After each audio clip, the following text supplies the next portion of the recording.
حضرت امام غزالی رحمۃ اللہ علیہ نے نقل کیا ہے کہ حضرت یحییٰ بن زکریا علی نبینا علیہ الصلاۃ والسلام نے ایک مرتبہ شیطان سے دریافت فرمایا کہ تجھے سب سے زیادہ کون شخص محبوب ہے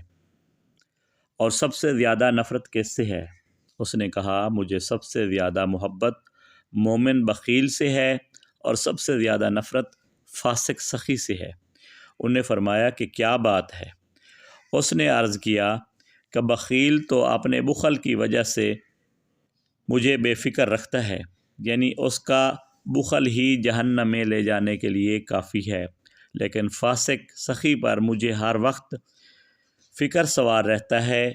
کہ کہیں حق تعالی شانہ اس کی سخاوت کی وجہ سے اس سے درگزر نہ فرما دیویں، یعنی اگر حق تعالی شانہ اس کی سخاوت کی وجہ سے کسی وقت اس سے راضی ہو گئے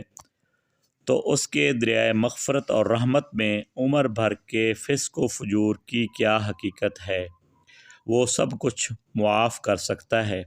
ایسی صورت میں میری عمر بھر کی محنت جو اس سے گناہ صادر کرانے میں کی تھی ساری ضائع